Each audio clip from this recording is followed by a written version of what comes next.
Hello दोस्तों, इस video में मैं आपको बताऊंगा कि अगर आपके फ़ोन में स्पीकर में आपको आवाज़ सुनाई नहीं देता है, आपके फ़ोन के स्पीकर से आवाज़ नहीं आती है, तो इस प्रॉब्लम को आप लोग यहाँ पे कैसे ठीक करेंगे, तो इसके बारे में मैं आपको इस वीडियो में बताने वाला हूँ। तो चलिए वीडियो को स्टार्ट करते हैं। तो दोस्तों, सबसे पहले आपको यहाँ पे क्या करनी है, सबसे पहले तो आप लोग यहाँ पर अपने फ़ोन में वॉल्यूम बटन को चेक करें, एक बार वॉल्यूम कम ज़्यादा करके देखें, हो सकता है कि आपके फ़ोन का वॉल्यूम कम हो। कई बार क्या होता है कि आपका फ़ोन साइलेंट में रहता है या तो फिर आपके फ़ोन पर डीएनडी मोड जो सेटिंग होता है, जो कि डू नॉट डिस्टर्ब सेटिंग होता है, वो यहाँ पर इनेबल रहता है, तो आप लोग यहाँ पर उसको बंद कर दें। और उसके बाद दोस्तों कई बार क्या होता है ना कि आपके फ़ोन पर ब्लूटूथ ऑन रहता है, ठीक है? तो ब्लूटूथ अगर ऑन रहता है और अगर आपके पास ब्लूटूथ ईयरबड है या तो फिर ब्लूटूथ ईयरफ़ोन है, तो वो ऑटोमैटिकली कनेक्ट हो जाता है।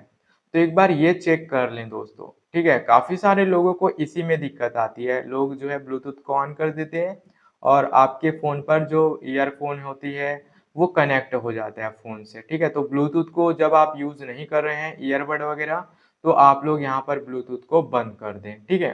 तो ये आपको बेसिक जो होता है ट्रिक्स वो आपको यहाँ पर सबसे पहले चेक कर लेनी है। उसके बाद आपको यहाँ पर क्या करना है, कई बार यहाँ पर आपके फ़ोन के स्पीकर में पूरा डस्ट वगैरह यहाँ पर इकट्ठा हो जाता है, तो इस वजह से आपको प्रॉब्लम आती है। तो आप लोग यहाँ पर उसको क्लीन कर लें आप लोग, ठीक है? और उसके बाद आप लोगों को अपने फ़ोन को एक बार रिस्टार्ट कर लेनी है, तो रिस्टार्ट कर लें।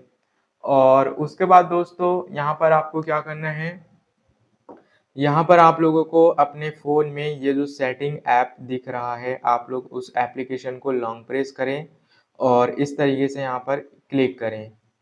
क्लिक करने के बाद यहाँ पर आपको स्टोरेज एंड कैचे में जाना है और यहाँ से आपको क्लियर कैचे करना है। तो क्लियर कैचे करेंगे तो पूरा जो सेटिंग्स होती है वो यहाँ पर क्लियर कैचे हो जाती है। तो इससे क्या होता है कि अगर आपने पहले कोई सेटिंग किया होगा तो इसके वजह से आपको अगर कोई प्रॉब्लम आ रही होगी तो यहाँ पर सेटिंग को रीसेट करने से ये प्रॉब्लम आपका यहाँ पे ठीक हो जाएगा। तो एक बार इसको करके देखिएगा दोस्तों। तो आई होप दोस्तों ये वीडियो आपको अच्छा लगा हो तो लाइक करें, चैनल को सब्सक्राइब ज़रूर करें।